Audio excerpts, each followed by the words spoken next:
It was a one-time slip-up. It doesn't change who I am. Who is that exactly? Stop. Oh, what? You gonna kill me? Again? Or are other people gonna die? Because that's what always happens, right? Hey guys, Pete here. This will be my breakdown for Dexter New Blood Episode 3. Smoke signals saw the investigation into Matt's disappearance continue to bring trouble to Dexter's front doorstep and make things difficult in developing his relationship with Harrison. We learn that there is definitely another murderer in town and get the arrival of a new character, a famous true crime podcaster from LA. Although based on the promo images that were released for this episode, it looks like they cut one of her scenes, the one where she meets Dexter at work, but we do get a new character just the same. And a lot more of Kurt Caldwell, who injected a really strange twist into the ending of the episode. And we'll get into all of that. I'll recap everything that happened and then come back and give you my thoughts on everything at the end right after this quick spoiler warning. If you haven't watched the third installment of Dexter New Blood yet, then this video isn't for you. And with that out of the way, let's get into it. This opens with Dexter wanting to get everyone off his land. They're literally hanging out just above Matt's remains. He needs to take Harrison to school for the first time, and on their way, he hears there's been a break in the case. Angela and Kurt are going to the station, and she doesn't give him any details. And he's definitely distracted with that at the high school. And things are pretty weird there anyways, because he doesn't really know much about Harrison. They were just reintroduced to each other, and there's some discrepancies with his grades going up and down erratically in his records. He explains to the principal that it's because his stepmom died, and that leads to her asking about how he ended up in foster care. How come they didn't get a hold of Dexter and he didn't come there in the first place? And we see that Harrison has the instinct to lie and cover for Jim Lindsay in this case, saying it's not his fault.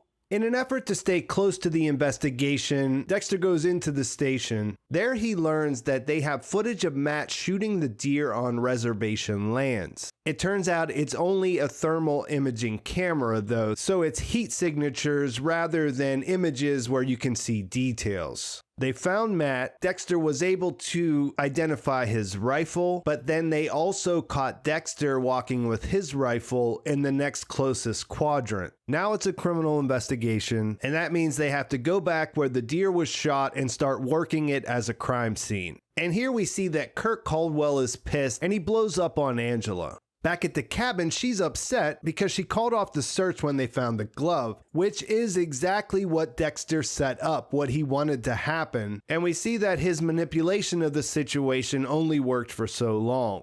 The CSI shows up and he looks clumsy, which makes Dexter feel better. He asks him if he can come along and watch, and Kurt says that he's coming too because it's his son. When they get there, he turns out to be very confident. He notices that some of the blood coagulated differently and decides to test it, and that leads to him finding out it's human. And then when he's asked, he basically reenacts exactly what happened just from the crime scene. And it makes you think about Dexter working for Miami PD. As he's playing it out, he notices the rock is missing. So they know there was an attacker and some kind of altercation where the blood was hidden on purpose and the rock was removed. So they know it's foul play. It's clear there was an attack and someone tried to cover it up, and Dexter thinks to himself that he's gotten rusty in his abstinence. Dexter gets a call to come to the school, and again we see that everything in relation to Harrison is becoming a distraction from what he really wants to do, which is not get caught for killing Matt. Harrison got a higher score than any other student, but the teacher left the room for 15 minutes, and basically now they think he must have used his phone and cheated. And Dexter doesn't really back him up, and we'll see that come back around later. Back at his cabin, Dexter learns that they're bringing in search dogs tomorrow, which is a new level of stress, and he goes through it in his head fighting with Deb. He says it's a one-time slip-up that doesn't change who he is, but she rightly points out that usually in these kinds of situations, people end up dying, and all he can really say is not this time, no. Harrison tells him that he retook the test and did better the second time, but Dex is distracted with how he's going to move the body, or at least keep them off his trail until he can figure it out. Elsewhere in the investigation, they had done a familial DNA swab on Kurt, so Angela has to call him and tell him that the blood they found is a match. He freaks out on her again, and all she can say is that she'll be out there looking and they're gonna find his son. After Harrison goes to sleep, Dex digs up the bags with Matt's body and pulls out his vest. He uses that to create a scent trail back to the highway from the crime scene so that the dogs will be confused when they come in the next day.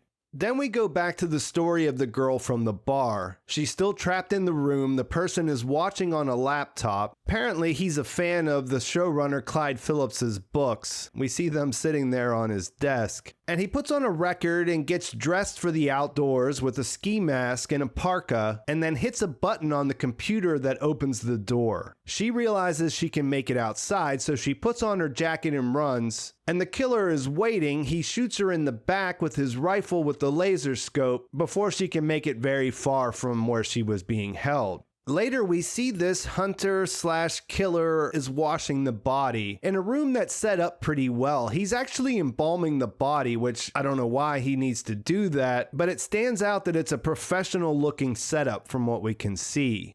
The search dogs do arrive, and we see Molly show up at the crime scene where she introduces herself to Angela as a citizen activist. And we'll get some more details about who she is when they all get together later for dinner. So the setup is established that Dexter has to deal with this issue. He's got a dead body on his property, and when he drops Harrison off at school, he thinks about where he might be able to take it. It's a pretty funny back and forth with Deb where he crosses off the different options until she suggests a wood chipper a la Fargo. With everything set up, all the characters kind of go on their own little side stories. Angela goes to the reservation to question one of the hunters on the list. We hear the name Iris get thrown out there again, how the two of them were close and they had ideas about leaving together. And at one point she says, "Please don't make this about Iris." And we really still don't understand who this person is. Based on what Audrey says later, there's also the possibility that this is her mother who left right after she was born.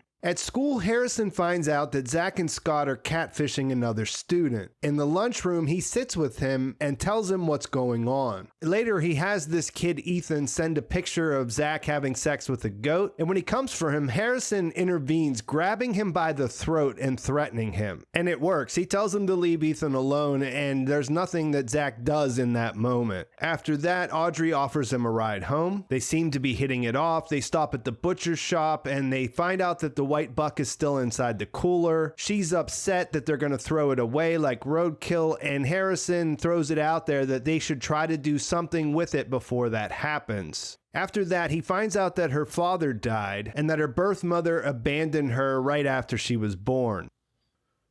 She has car trouble, which means Harrison has to leave to make a call where he can get bars. And in the meantime, Ed Olson shows up. He offers to let her sit in his car where it's warm while she waits. And then she lays into him about how much polluting his companies do and the millions he spent on blocking climate science. This gives him the chance to say that people are complicated and that one day she'll understand how things really work. And then later at home, Harrison gets a call from Ethan thanking him, and he shows him some crazy violent drawings where he's dressed like what you would think a school shooter might wear. I don't know what other point they're trying to make here. And it does feel like Ethan is harboring some deep resentment that could turn violent.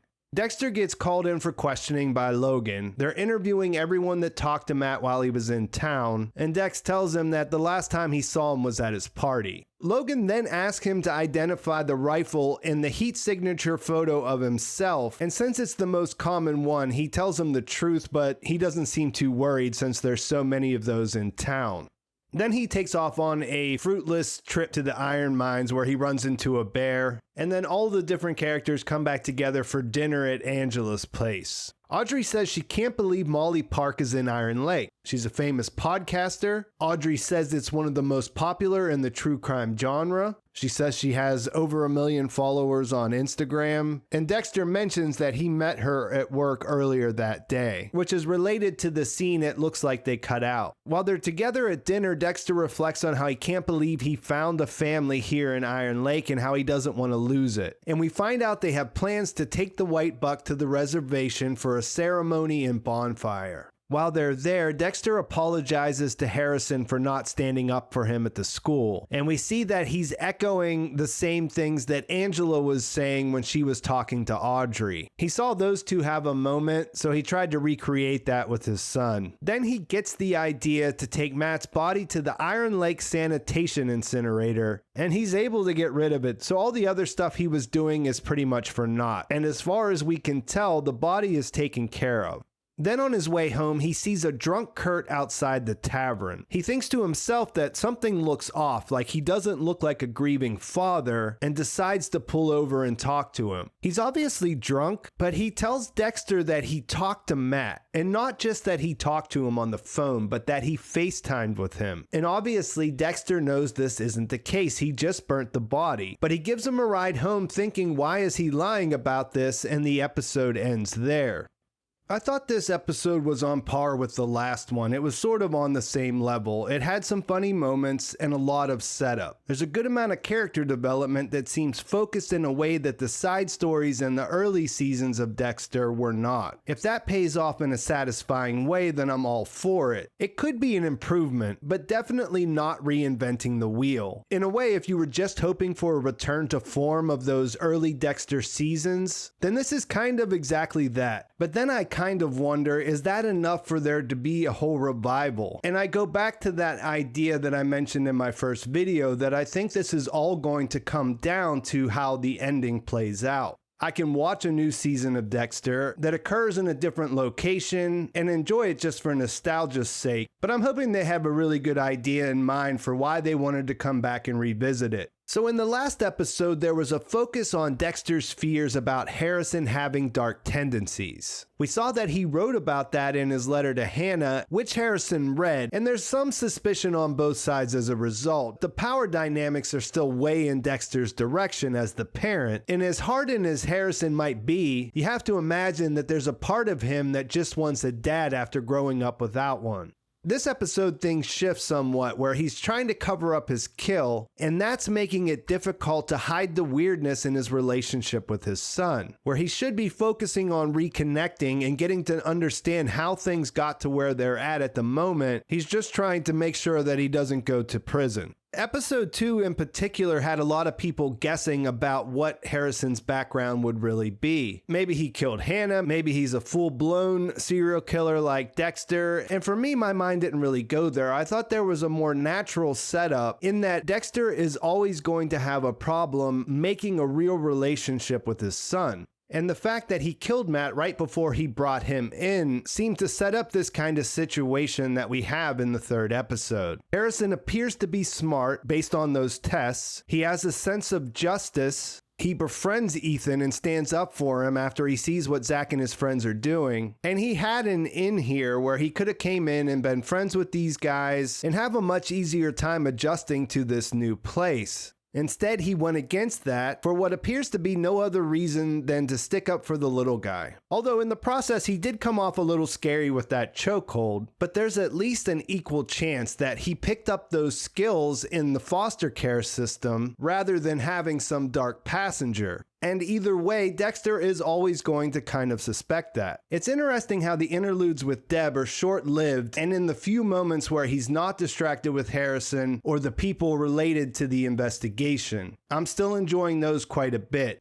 There's a lot of little side mysteries going on. Ed Olson and his story, he may be there just as a red herring, as an alternate to Kurt as the main serial killer, but hopefully there's more going on there as well. You've got Iris, you've got Audrey's parents and her ending up with Angela in the first place, and you've got this podcaster character, which has sounded like an interesting addition since I first heard about it. It's curious that Logan is the one person in town that seemed to think Matt was a good guy, and that might prove interesting as the case grows cold. He seems friendly with Dexter, but not in a way that he'd write him off if clues started to point in his direction. The laser scope killer was calculated, and there's every indication he's done this exact thing before. It looks like the room she was being held in was constructed for that exact purpose in what looks more like a hunting cabin than someone's home. And he's got everything on hand to do a professional job of preparing her dead body. I still think it's Kurt Caldwell. Nothing in this episode changed my mind on that. And the idea that he said that he talked to Matt could be related to him trying to shut down the investigation as they start searching different places. If he's been killing people for a long time, there's a definite possibility that there's bodies out there somewhere, and those might turn up in an extensive search.